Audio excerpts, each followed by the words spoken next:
Good morning, afternoon, or good night, however you're joining us on this podcast. My name's Johnjoe McFadden. I work at the University of Surrey in the UK, and I'm very, very grateful to Tevin Naidu for inviting me to talk about this my own theory of consciousness, semi-field theory. And the question I'm going to first pose is. Well, I've given you the answer in this slide to the problem, really. But the real problem is, what is consciousness? Why do we think it's a problem? And that's a very, very deep question. And and we'll come to that towards the end of this presentation. But what I think is a better approach to consciousness is to look at the consciousness, the phenomenon of consciousness, the structure of consciousness, as far as it seems when it's inside our own heads, as believe it is. What does how it works tell us about its substrate? What can we glean from thinking about the kind of things we do with our conscious mind and what we can't do with our conscious mind? And other questions of this nature to try to underpin what kind of physical substrate the might encode the conscious mind. And as I said, giving you my claim right up front, I claim that consciousness is the brain's electromagnetic field. It's not that it isn't that the brain's electromagnetic field is a route towards consciousness. Consciousness is what an electromagnetic field encoding complex information, such as what I'm talking about today, like language, feels like from the inside. And it's got to be physically integrated information. And we'll come to that point. But I thought it's worthwhile prefacing it with a few words. Here we go. So there are many problems of consciousness. Why is a hard problem, which is why we're conscious, why this lump of grey matter inside our heads that looks pretty much like any other meat that you can buy in a butcher store. Why is it aware of itself? And that's a really, really deep problem. And it's one that I think we can approach, but I think it could be one of those questions is why does the electron have charge? Why does a proton have a particular mass? It could be that it's one of those questions that is built into the fabric of the universe, and it's not something that we can answer from the inside of the universe. So I think it's a tough one, and that we'll touch on later on. But what I'm going to talk about more is the binding problem. I'll mention the others, and then we'll come back to the binding problem. Another problem is why is the non-conscious mind a parallel processor while the conscious mind is serial? Again, I'll be going into these in more detail. What correlates with consciousness and why? Where is the brain's global workspace? The global workspace is where we put the things we're thinking about when we're, for instance, doing mental arithmetic in our mind. What is free will? That strange thing we call free will, and why isn't AI conscious? And I think there are some people who think that AI is conscious, but I think most computer engineers accept that it isn't. And now we know that computers are competitive in terms of complexity with the human brain. And it has always been predicted by computer scientists as soon as we get computers as complex as the human brain, they're going to be lighting up with consciousness. They haven't. That hasn't happened. And why not? So these are questions that we're going to look at today. And we're going to start with the binding problem. So, love is a smoke made of the fume of sighs. A wonderful line from Hamlet, I think, William Shakespeare wrote many centuries ago. What does it mean? Why does it mean anything to us? Because it's a very peculiar phrase, isn't it? Love is a smoke made with a fume of sighs. You've got love, obviously a strong affectionate emotion, smoke, which is noxious kind of material that emits from a fire, made with a fume, a smell, and sighs. Why are those things put together? Ask a computer to interpret that. line. It wouldn't have a clue. Of course, if it was ChatGPT, which is really just trawling the internet, it would be able to tell you it's William Shakespeare and blah blah blah blah blah. But ask a computer that doesn't isn't trawling from the internet, it would not have a clue because these are very disparate. These are very different, disparate concepts that in that line of poetry bring communicate from William Shakespeare's long dead mind and our own minds the strangeness of love and its nebulousness, its how it's both beautiful, painful, and how it comes from a fiery passion. All of those things are in those few words, but they are integrated in our conscious mind into what we call love. We all understand it because we can all understand how those different bits come together to make that phenomenon that we call love. And that's an aspect of the binding problem. Now, the binding problem is one that you probably, if you know anything about consciousness research and biology generally, is usually taken to mean something more about are visual senses that I can look outside my window and see a tree, and it's got green leaves, a brown bark, the number of the leaves, the wind is blowing the leaves. Behind is a building. All of that is in a singular mind. But all of the different aspects of that image that I'm seeing, the shape, textures, the motions, all of these are encoded in different parts of our brain, literally in different parts. And nowhere in the brain does it come together. So how does it come together in our conscious mind? That's how we normally describe the binding problem, but it's a pretty boring way of describing the binding problem, I think. And I think it's more something integral to language when or every word we use is a little bit like a line of poetry. It has multiple aspects, multiple meanings, and all of those can be brought together in a single line of prose. So, but the visual aspects of the binding problem are also very important. It's still a big problem. How do all of the different textures, colors, shapes, etc., come together in the mind? Now, there's another interesting point, and it was made by one of the founders of deep learning neural networks.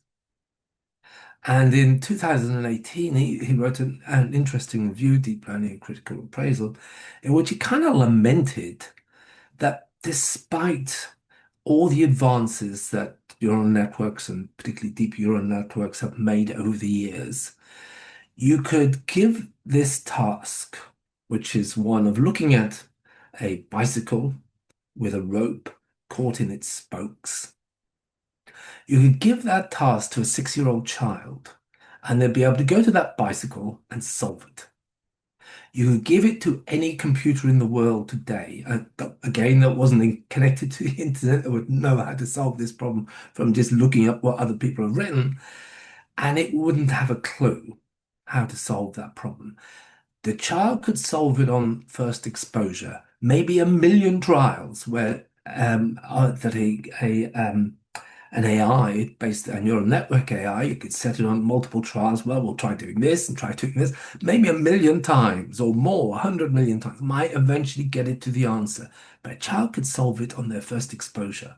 So there's clearly something very different um, with how the mind works, the human mind works compared to how a computer works.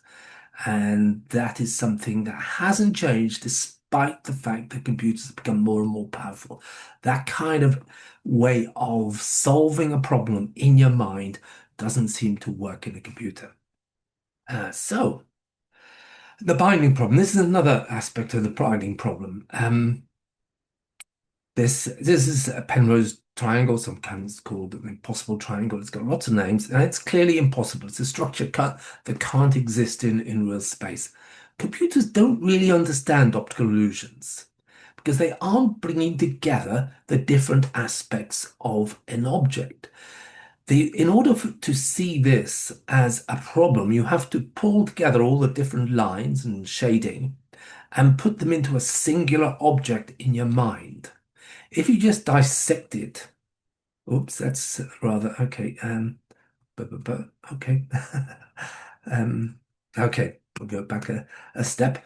I thought I had a slightly different slide here. But if you just dissect it into its lines and colors and angles, it isn't a problem. A computer would see this, well, it's a collection of lines, and it wouldn't see the object that it's um, generating in your mind, and it wouldn't know that it's impossible. And this is true of most optical illusions. Computers don't see them because they dissect objects into their different colors, textures, lines, angles, etc. But they don't bring the object together to see that there's something peculiar about those lines and shading and coloring, etc. So they don't see an illusion. So objects and ideas are experienced holistically, joined up, Gestalt, going back to Gestalt psychologists in the early part of the 20th century who claim that perception is built on Gestalts. You see the whole object, not the bits of it. And Gestalt information that can be manipulated, like the rope problem, to confer understanding and meaning. I mean, how we solve the rope in the bicycle problem, we kind of see it in our minds and twist and turn, and we do those twisting and turning in as a kind of simulation of what we would do in the outside world. And that isn't how computers solve problems because they don't put the information together. They don't dissect it. We work with whole ideas, whole objects in our mind, not dissected information. And computers, ultimately, all they know is ones and zeros. The complexity of the information that they process, they are never aware of. It's just ones and zeros. That's all they can look at. So neurons encode. Oh, and yes. So then the problem is that neurons actually seem to behave fairly similarly to a computer a gate. A neuron will take in information, have a number of different inputs from its, from say, sensory neurons. And on the basis of some logical process, logical rule, it will fire or not fire. And it seems to be that's all it can do, fire or not fire. So neurons are a bit like the gates of computers, logic gates of computers. So just looking at the neurons of the brain, we're left with the same problem. Why don't they behave like computers? So yes, so that's illustrated here by all the different aspects of the Shakespeare line could be encoded in different neurons, but nowhere in the brain are they brought together. So where is the seat of joined up information in the brain is the question. Joined up information. So first of all, information. We know that the brain encodes, our conscious mind encodes information. I'm looking at a wall, it's white, that's information. That has to be encoded in some way. Ralph Landau, the physicist, Ralph Landau famously said that information is physical. And that's really, really important to grasp. Information doesn't sit in some kind of ether as information. It's got to be encoded in some substrate. And how computers handle information, of course, is the standard Boolean logic gate information processing. So, for example, the different aspects of an eagle, I think I was looking at an eagle, yes. Different aspects of an eagle, its wings, its tail, its beak, identify it as an eagle. And those could be different pieces of information that if a computer looked at, it may have a sensory system that picks up a wing, another sensory system that picks up a tail, another sensory system that picks up a beak or talons or those kind of information, encoded information. So it could be doing this kind of processing. Does it fly? Does it have wings? Does it fly? Yes or no? If it's yes, does it have feathers? Yes or no? Does it have eyes in the front of its head? Yes or no? If the answers are yes, yes, yes all through, then it will come out with an output that says it's an eagle. So the computer could do that, neurons could do that, but which of those neurons knows that it's an eagle? Which of them even sees the eagle? Each neuron, if it's a sensory neuron, is just seeing an aspect. It could be seeing just the color of a wing. It could be seeing the feather at the end of a wing. But each neuron is only seeing a tiny fraction of the information, but somehow in our conscious mind, it comes together to give us the whole eagle. Now, a computer could do the same thing, and it would say, this is an eagle. But again, nothing inside the computer sees the whole object. It's only seeing a trail of information processing yes, no answers. And neurons will do the same. So neurons are rather like logic gates. They only know one thing, their firing rate, which is a binary digit. They either fire or they don't fire. And that's all a neuron ever knows. So how, if you have a brain just full of neurons, how does it ever know anything other than a one or a zero? We could, for example, replace neurons or logic gates in a computer with people. We could get them to just be able to see one aspect of the image. If it's got a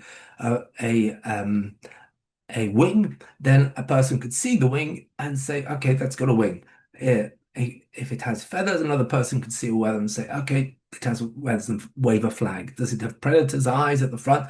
A third person could see only those, and it would then generate an output, just like a computer would.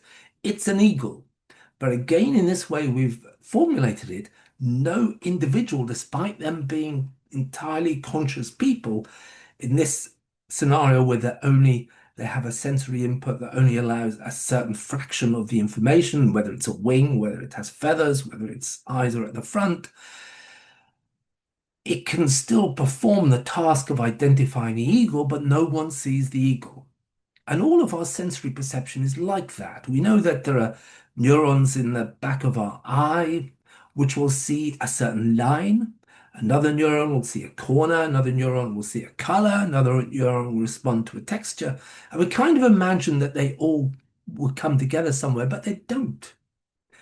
All that happens is the same kind of processing that we look at here. This neuron fires, and this one says yes, and this one says no, and then that gives you a certain signal that goes onto a third neuron that either responds, yes, it could be an eagle, but does it have predator eyes, etc. So all you get is this sensory information, a line of processing and an output. But nowhere in this series of processing steps is there any need to integrate the information. It's not necessary. And a computer wouldn't need to do it. Our brain wouldn't need to do it. We could still respond to the signal. And if we were an animal, say, run away if it's an eagle. We don't need to see the entire eagle. We just need to do the processing. So what we've got here, information is physical. So Rolf Landau said that if you want to join up this different information, or if we accept Ralph Landau's proposal that information is always going to be physical, if information is joined up, we must look for a physical substrate capable of joining up information. And that isn't different neurons in the brain, or it isn't different logic gates in a computer. They don't join up information. They don't need to, because they can still process information and generate an appropriate response without joining it up. So standard neuronal decision trees, Boolean logic gates, information, but they process information and dissect it rather than integrate it. They don't integrate the information. So the system is functional, but nobody sees the entire eagle, despite the fact that in the example I was giving, the processing entities themselves are fully conscious. So digital information processing, the Boolean kind of information processing, I would argue, can never integrate information. So if we're stuck with that, our minds will be non-conscious because consciousness requires integrated information. So what does integrated information fields do? And an example is I'm sitting on a chair now, and my weight sitting on this chair, as you might be as well, or you're standing up, whatever you're doing, but your weight is an integration of your mass and the mass of the entire planet that you're standing on. And that information is done at the sole or soles of your feet, or the base, or your bottom if you're sitting on a chair. And that information is formed at that point in space. An integration of the entire mass of the Earth and your own mass. And that's what fields do. They integrate information, so at least physical fields do. They integrate information, so all of the information is available anywhere within the field. And we know this because the information is a physical field. Say the electromagnetic field is made up of photons. Photons travel at the speed of light, and that means from the frame of the photon, it's everywhere at once. It doesn't experience time. That's a strange thing. If we think about a photon leaving the surface of the sun, it takes 8 or 9 minutes to get here. But from its frame, it is emitted at the surface of the sun, and at the same instant, it's being detected in your eye. It doesn't experience time. So the information is available everywhere within the field. And that's, of course, why I'm not sure if I've got this. And yes, I do. And let's just move on a slide. No, we won't. Too many steps. Too many steps ahead. But I'll just mention something that is worthy of mention here: a mobile phone. It has an antenna in it. And I can use this mobile phone because it's connected to a Wi-Fi in a router in another side of the building I'm in, and everyone else can download exactly the same information. In this building and outside the building, you can download exactly the same information from an antenna. And that information is available everywhere within the field of the antenna. And that's kind of strange, isn't it? But it tells us that all of the information that can be encoded in any part of the brain's electromagnetic field, it's in every part of the brain's electromagnetic field, just as the information in my router is in every part of this room. So, is there a field that can do this in the brain? The brain's electromagnetic field integrates neuronal information. Neuron firing.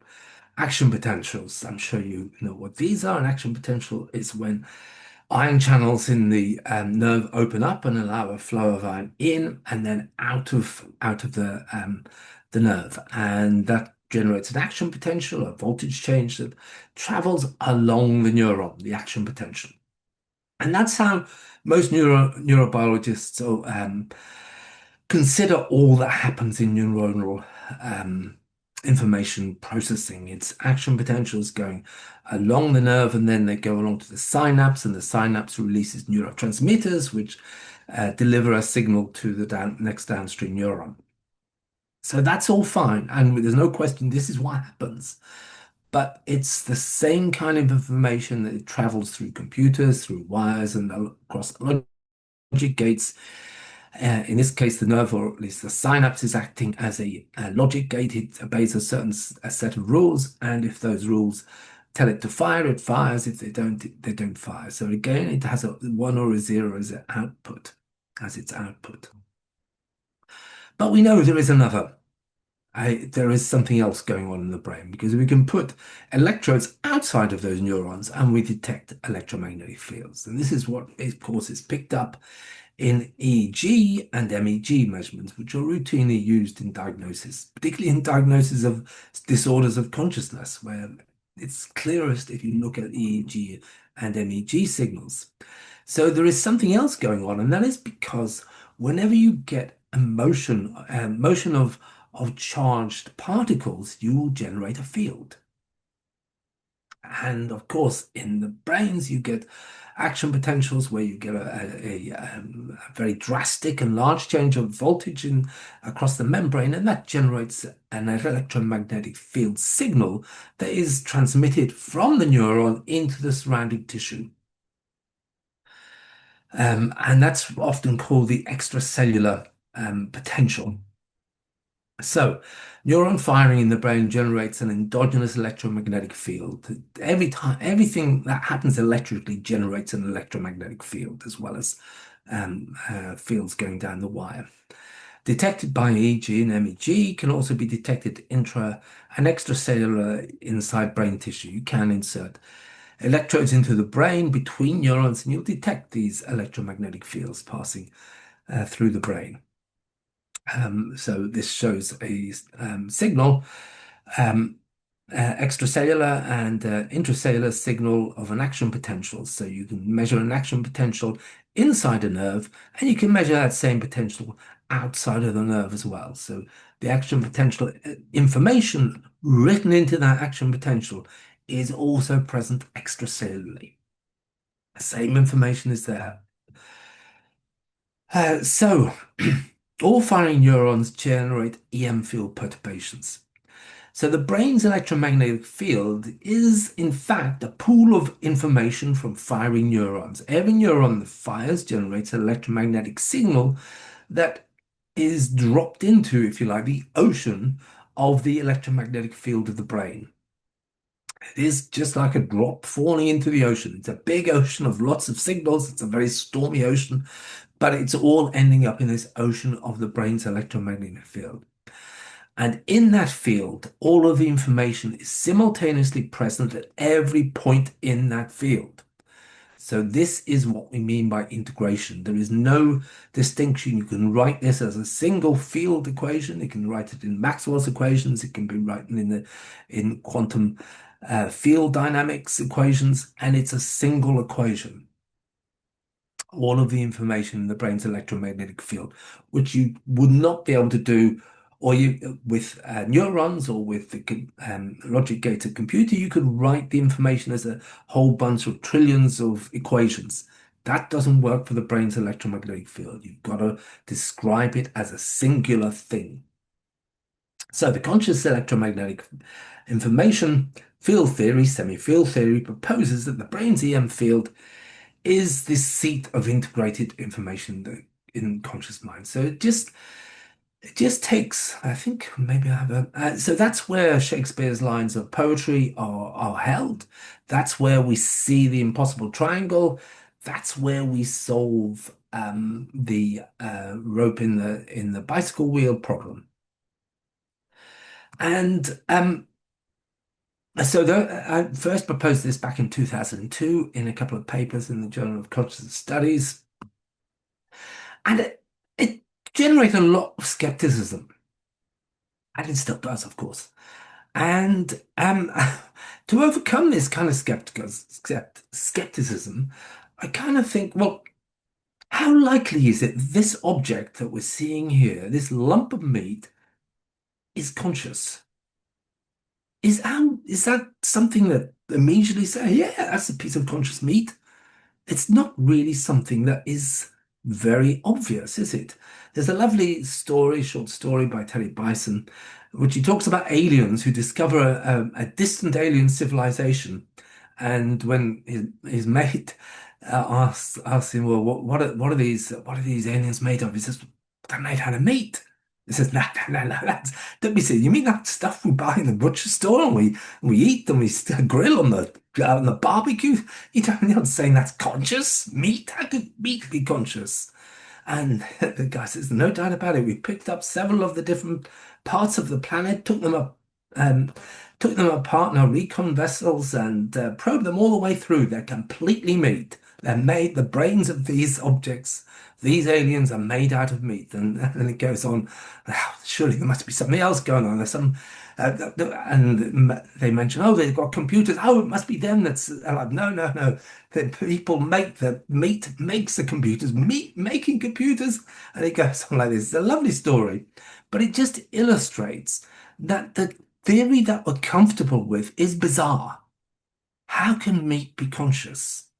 And is it any more or less bizarre to say that an electromagnetic field can be conscious? An electromagnetic field is just as physical as matter. In fact, all of matter, when it comes down to it in quantum mechanics, is fields. So fields are the ultimate substrate of reality. So to say that fields are conscious is, in my mind, a lot less bizarre than saying meat is conscious. And that's what you have to believe if you believe most theories of consciousness. So stick the awareness. So all we have to do is move the awareness from one aspect of the physicality of the brain, its matter, to the electromagnetic field of the brain. We're not doing anything magical. We're not saying anything anything mystical is existing in the brain. It's nothing, it doesn't require quantum mechanics. It doesn't require any special physical theory. It's just saying the awareness, this property of awareness, is to do with integration. And if you integrate information, then that information becomes aware. And that's what we call consciousness. So EM fields are just as physical as matter, and that's shown in Einstein's famous equation, E equals mc squared. On the left-hand side of the equation are fields, energy, and the right-hand side is matter. It's just two sides of an equation. We're not talking about different stuff, we're just talking about different aspects of the same stuff. So we've dealt with the binding problem. What we're going to look at next. What correlates with consciousness and why? So this is another question. When you come to consciousness, as I said, think of a problem that needs to be solved. So one problem is the binding problem. I think it feels solve the binding problem. The next is what we know there are certain things that go on in the brain that correlate with consciousness. Actually, before putting that in this, but importantly, it was Francis Crick and who first came up with this idea that instead of trying to understand consciousness fundamentally, he suggested in his book, and its name escapes me at the moment, but it's a very good and engaging book about the mind and consciousness. He suggested instead of trying to understand consciousness, solving all the problems at once, let's just look at what correlates with consciousness in the brain, and then that will give us some clues as to the nature of consciousness. And so that was correlates of consciousness, then became the things to look at when trying to understand consciousness. So if we ask the question, what correlates with consciousness? And most of the neurophysiologists who have gone after this question, and a great many of excellent studies have been done, look at it at a question. They're looking at the matter of the brain and saying, well, maybe it's this part of the brain, maybe this part over here, or maybe it's this. When this lights up, it's conscious. Or maybe it's a combination of this one and this one that lights up with consciousness. And we've had several decades of trying to identify consciousness with certain parts of the brain lighting up and others not lighting up, etc., and got nowhere. Absolutely nowhere. We haven't got any further in understanding consciousness. Very recently, there was a big famous contest between the two big theories of consciousness at the moment: global workspace theory, or global neuronal workspace theory, and the IIT, integrated information theory. And they were both giving a lot of money to test their theories. A lot of work was done, excellent work done in a lot of different labs to generate a lot of data to test the predictions of both theories. And they're both got some things right and got some things wrong. That's exactly what you kind of expect. Of course, if you essentially what they were looking at mostly is looking at correlates of consciousness in terms of different parts of the brain lighting up or not lighting up. And yeah, they got some of them right, they got some of them wrong. And you would have guessed that from, at least I would have guessed that from the beginning. It didn't really bring us any closer to understanding consciousness, I believe. But there's a lot of now information, experimental information out there that is worthy of looking at. So it's good in the sense that the experiments have been done. But what does correlate most with consciousness? If you look at all the things that are going on in the brain, do you find that it's to do with certain parts of the brain lighting up or other parts of the brain not lighting up, certain types of action potentials, anything like that? No. The thing that correlates consistently in all the studies is neurons that fire synchronously. And this shows a EEG pattern. And these experiments have been done in many different animals and humans. Wolf Singer was one of the first people to do this kind of work in monkeys when he was using cues from the monkeys to decipher when the monkey sees an object, say a banana. There's a field of things, and then at some moments it sees a banana, and Wolf's Singer's team could detect the moment that they saw the banana and ask the question, okay, what's lighting up in the brain when they see the banana? And what they found was, well, sometimes it's this part of the brain, sometimes that part of the brain, depending on the monkey and the circumstances. etc. But there was one thing that correlated every time with conscious perception, and it was neurons firing synchronously. So, for example, a way that I think about putting it back to our own experience, I often actually, I don't wear glasses anymore, but I used to wear glasses till fairly recently, and I'd always be losing them, and they would be lost on my desk, which tends to be very, very untidy. And I'd be looking at my desk and say, "Where are my glasses? Where are my glasses?" Then my wife would come up and say, "They're there," and then I'd see them, and they're there. Of course they are, but I've been seeing them all the time. They'd been when I've been looking at my desk. There were some the retinal cells in my brain which were picking up my glasses, their color, their shape, etc. Some neurons firing to signal that, and yet I wasn't seeing my glasses. And then at some point, aha, I see my glasses. What happens to those same neurons that are processing that information to do with my glasses? Their shape, their color, their texture, their position, all of that information was being processed before I was aware of them. What happens to those neurons when I see them? They don't change their firing pattern, they don't change their firing rate. What they do is fire synchronously. So instead of firing asynchronously, they fire synchronously. And that in lots of studies in animals and humans is the only thing that consistently correlates with consciousness.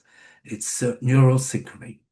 But why should synchrony matter? Why does it, the same information is being processed, it's being processed alongside other information about my glasses, in this case, is being processed. So the peaks and troughs of the waves of the action potentials are now synchronous. Why should that make a difference?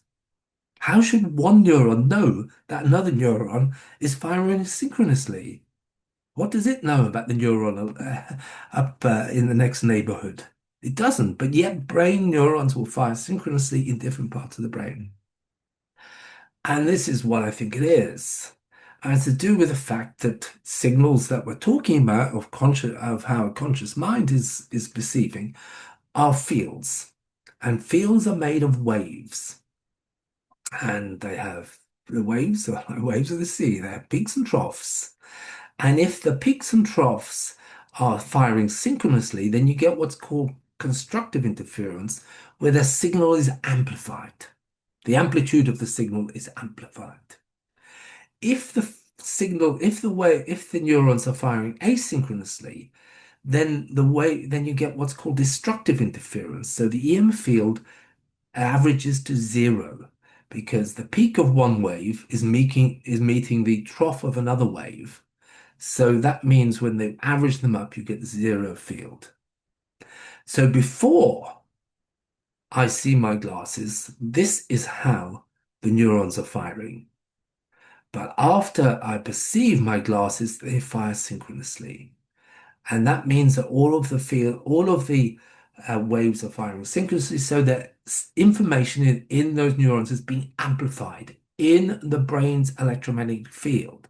Not in the neurons of the brain, they are firing just the same way. The same neurons are firing.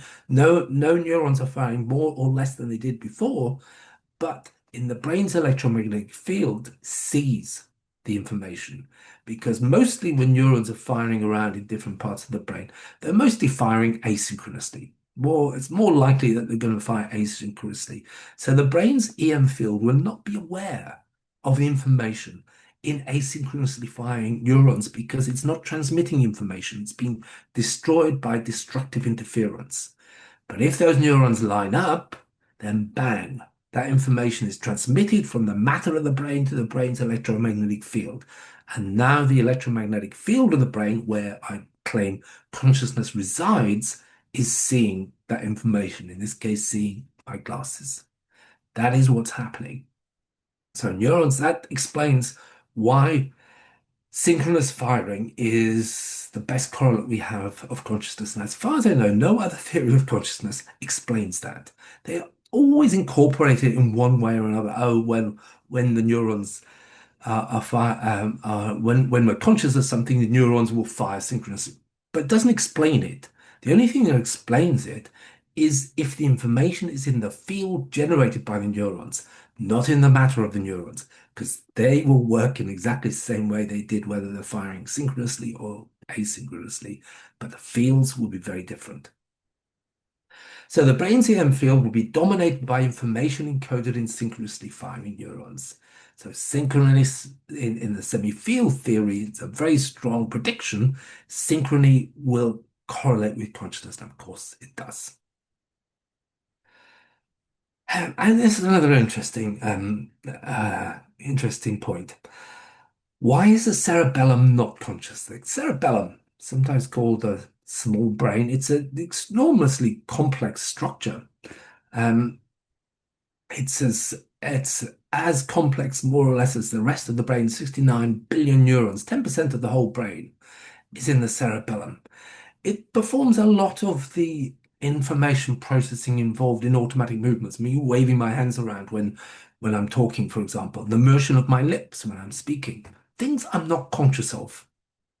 So the information processing that's performed in the cerebellum is generally, or not generally, exclusively non-conscious. It does all the non-conscious stuff, but its structure in terms of its neuronal firing and neuronal architecture is exactly the same as everywhere else in the brain. Everywhere else in the brain, it has the same kind of architecture of synapses, action potentials, neurons. It's doing exactly the same as everywhere else in the brain, as far as you can tell. But why is it non-conscious? Well, the intensively folded structure of the cerebellum, you can see it here, means that local EM fields cancel each other out because in if a field it's like two wires. If you have the same current going through two wires but in opposite direction, the fields will cancel each other out. And that's what's happening in the cerebellum. And it's also why the cerebellum is invisible in EEG. You don't see what the cerebellum is doing in EEG. And that's because in the cerebellum, the electromagnetic field information is destroyed by interference. So the EEG, the fact that the cerebellum is invisible in the EEG tells you that it's got no external EM field. It's not generating an endogenous EM field. And that is consistent with it being non-conscious. And maybe that's exactly why that structure has evolved. Because if you want to do all these automatic things like when you run and walk and move your lips, you don't want to be conscious of them. In fact, when you try to do those things consciously, you interfere with them.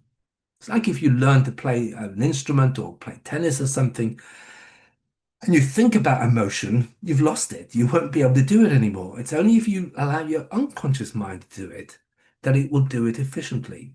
So maybe there are some parts of the brain, those are particularly involved in motions like walking and running and all the things we do automatically, are best left to the non-conscious mind. And this is how the brain has engineered that, by having this laminated structure which destructively interferes with electromagnetic field information. So it's very hard to then uh, think about that, consciously be aware of those motions. So what's the next one? Where is the brain's global workspace? So this is when we're thinking about things, doing, say, simple mental arithmetic, we manipulate numbers or images or whatever in our brain. Where is that going on? And of course, what CEMI Field Theory claims, it's going on in the brain's electromagnetic field. The electromagnetic field generated by the brain is, as long as the neurons keep firing, it's available to any part of the brain. As I said, just like an electromagnetic field that generated by a router in your building, it's available everywhere. So the semi-field space, semi-field theory claims that the global workspace is the brain's electromagnetic field. And there's a lot of interesting information. I don't think I've got them on these slides, but work recently done which looks at the phenomenon, which is why when people think of something, say an apple, and you think about it another time, an apple, and another time, and another time, what you get in the brain is what's called representational drift. And that means that whenever you think about the apple, it's not the same neurons that are firing. Different neurons fire. The second and third time you think about it, it'll be a different set of neurons that are firing. But a recent study by MIT and a guy at the University of Westminster, whose name escapes me at the moment, but it'll probably come to me by the end of this talk, have done some excellent studies where they looked at this problem of representational drift of working memory, essentially, the neurons that are involved in working memory. And what they found was, although the neurons aren't conserved between one instance of remembering the apple, say, and another, what is conserved is the brain's electromagnetic field representing that information. So the neurons change, but the EM field that they generate is the same. So the same information is now being generated. The same memory is being generated by a different set of neurons. And that is really, really hard for any other theory of consciousness to account for. I should have put those references in, but it's only occurred to me now to think about it. But yes, so the brain's EM field acts as its global workspace. Okay, so but a key part of the whole theory, of course, is the brain's electromagnetic field is certainly present. It is generated by the brain, but does it do anything? Most people who were working until fairly recently, last 20 years or so, thought of it as sometimes called the steam whistle of a train. It's just something that is generated by the brain, but doesn't have any impact on its action, just as the whistle of a steam engine train doesn't affect how the train works. So the brain's EM field was thought to be the brain's steam whistle, but there's lots of work. This is some early work back in 2010. But if you look at my recent papers, I've referenced a lot of more recent data, which shows that the endogenous EM field generated by the brain also influences the brain. And this is, of course, necessary for the brain's EM field to communicate because it can't communicate directly. We don't have a Wi-Fi in our brain that can connect with motor output directly. So you have to have some way for the brain's EM field to feed back into the matter of the brain. And this has been shown by several studies which showed that endogenous EM fields of the same structure and strength external EM fields of the same structure and strength as the endogenous EM fields in the brain will influence brain firing patterns, neuron firing patterns in brain tissue. And that's been taken to demonstrate that the brain's endogenous EM field is also involved in transmission of information in the brain, which is, of course, fundamental to the CEMI field theory. And what's the antenna? Well, it could be a lot of things, but probably most likely is voltage-gated ion channels in the brain. All neurons, they fire through voltage-gated ion channels, which are essentially EM field detectors. They detect the field, the potential field across the membrane, and that will be influenced by the endogenous, if you like, global field of the brain, as that EM field that you see in EEG patterns is changing all the time, and that will influence the membrane voltage across neurons, which will influence their firing patterns. So this is how we think that the brain's EM field will, it's likely to be a very small effect. The shift of membrane voltage across the neuron necessary to cause firing is about 20 to 30 millivolts. The nudge from an endogenous EM field is likely to be less than a millivolt, so it's not much. So probably it's only nudging neurons towards firing or away from firing if they're fairly close to the firing potential anyway, and many brain neurons will be in that state. So I think I've discussed this issue that Wi-Fi is the EMF global workspace. I think I've been talked about that enough. What other problem? Why is the non-conscious mind a parallel processor? I can talk, I can wave my hands, I can doodle, I can run, I can cycle, I can do all these things that I do non-consciously in parallel. So it seems to be our non-conscious mind is a parallel computer that can do many, many operations at once. But you try, say, chatting to a friend while doing a crossword. So your eyes and your hand could be doing the crossword and you can still be chatting to a friend. You can't. The conscious mind is a serial computer. It can only do one thing at a time. Try doing mental arithmetic while doing a crossword. A computer would have no problems with doing those tasks. It could do 100 different things at once, but our conscious mind can't. It's a serial computer. Why is that? It doesn't seem to the architecture of the brain in terms of its neural architecture seems to be pretty much like the architecture of a computer. It should be able to dissect its operations into lots of different units and solve 100 problems at once, but it can't. It can non-consciously, but if it's using the conscious mind, it seems to be only able to do one thing at once. And why? So wired architecture supports parallel processing in independent circuitry. But EM field is singular. There is only one EM field in the brain. So it's always singular. You can't get an EM field to do two things at once. It will only have a single configuration at one time. You can't operate different parts of an EM field because the information is traveling at the speed of light through the EM field. So anything you do in one part of the EM field affects all of the EM field. So the entire EM field of the brain is affected by everything that you consciously do. So you can't do multiple things because they will interfere with each other. The singular only supports serial processing, so that's why we have two brains, the non-conscious parallel processor and the conscious serial processor. As I said, that comes out of the CEMI field theory as a consequence of the EM field being a field and the brain's neuron being matter and supporting parallel architecture.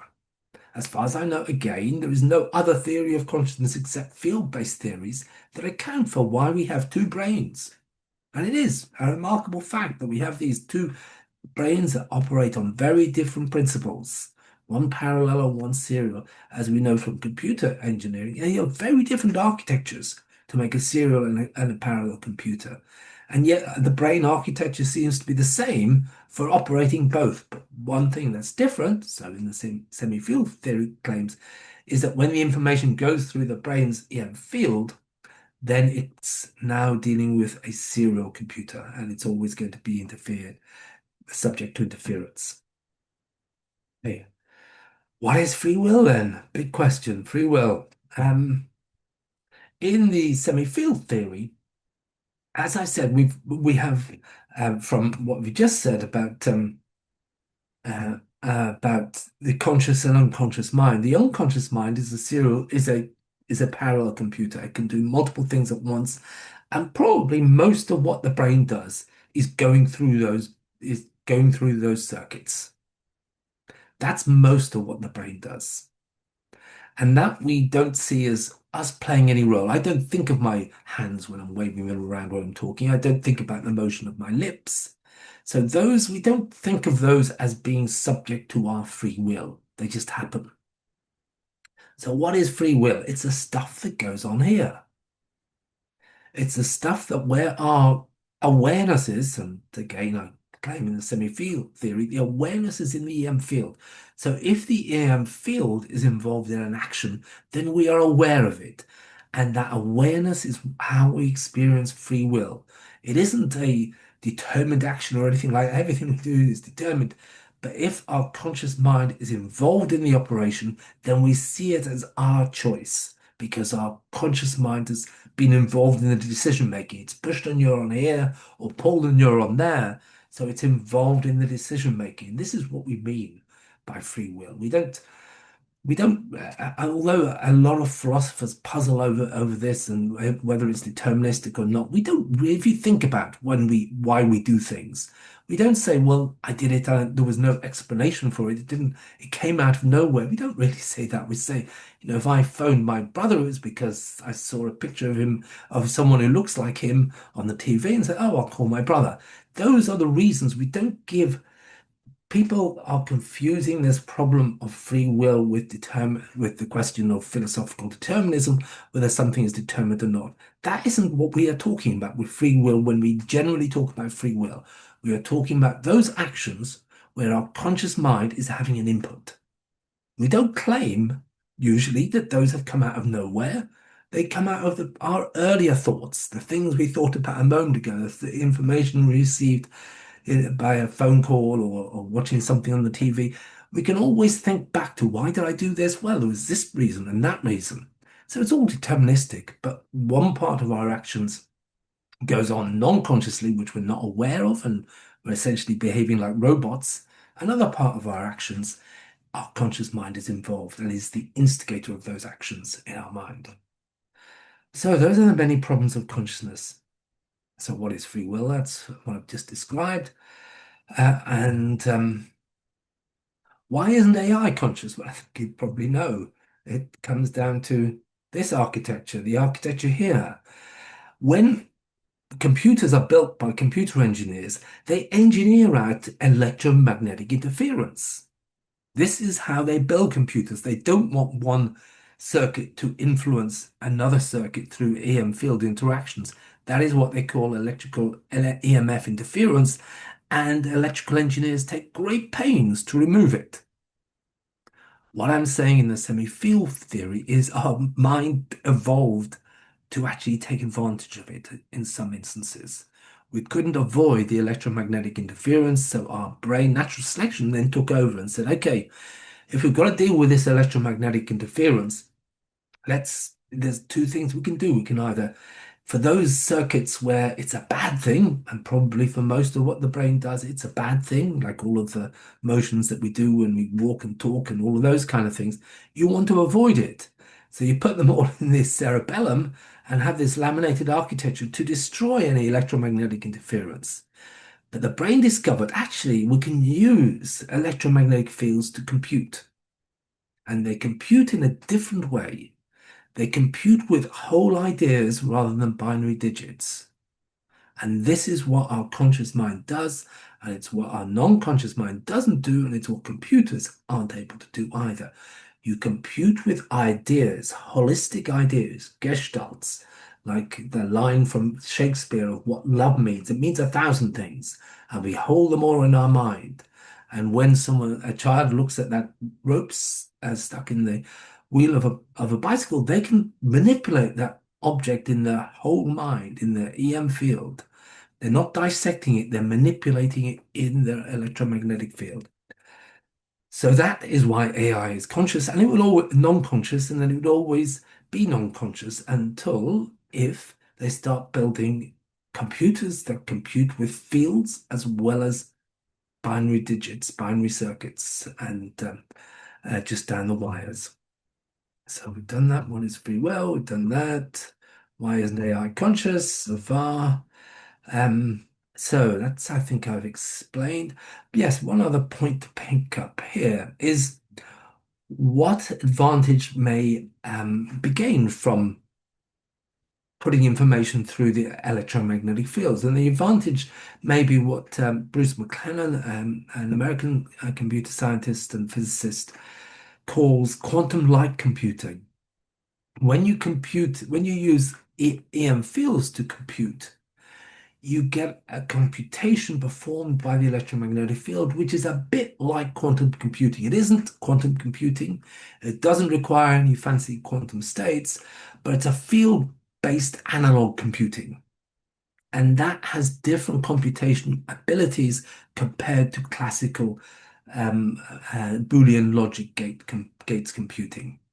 So this is the advantage that I think our brains have picked up by natural selection, the ability to do this quantum-like computing in electromagnetic fields where we compute with gestalt objects, with whole objects that we hold in our brain rather than binary digits. So that's why AI isn't conscious. And why the hard problem? and this is as close as I can get to the hard problem. The experience of hearing, say, middle C, is what it is like in the Nagel sense. Nagel asked the question, what it is like to be a bat, and said, well, we can never know, which may or may not be true. But we're asking what it is like to be something, what it feels like. And what I'm claiming is that what it is like to hear middle C is to be on the inside, that it is what our mind is, the inside of joined up electromagnetic field encoding information that represents middle C. So essentially, I'm saying that the awareness is a property of complex EM fields. Now, you could say, why complex? Because what does it mean if you're a single photon? All you can never know is one is either a one or a zero. You can't encode much information in a single photon. But if you have trillions of photons in an electromagnetic field, it can encode a lot of information. And that encoding could encode complex objects like a bicycle wheel or the concept of love or many other things. And that's what it feels like to be to have an electromagnetic field encoding what middle C sounds like. And of course, that's also to do with what middle C, the note middle C on a piano or a guitar or anything else in different pieces of music. That's all there as well. So all of that information is in the brain and what it feels like from the inside, not how it feels to something that is inputting this magnetic field, but what it feels like from the inside. And that's the key thing to get across. Just as if you believe that consciousness in the matter of is encoded, is the substrate, or the matter of the brain is the substrate of consciousness, you believe that matter feels like this from the inside. I'm saying that no, that isn't what matter feels like. It doesn't feel anything. The EM field is where consciousness lies, and what an EM field encoding complex information feels like from the inside, we call consciousness. So that's yeah, so that's about it. Really, the consciousness is the brain's EM field. It's what it feels like from the inside, and these are some more recent papers. There's actually a few more. This slide is a bit out of date, but these are enough to be getting on with, which will give you more information if you're interested. Thank you very much.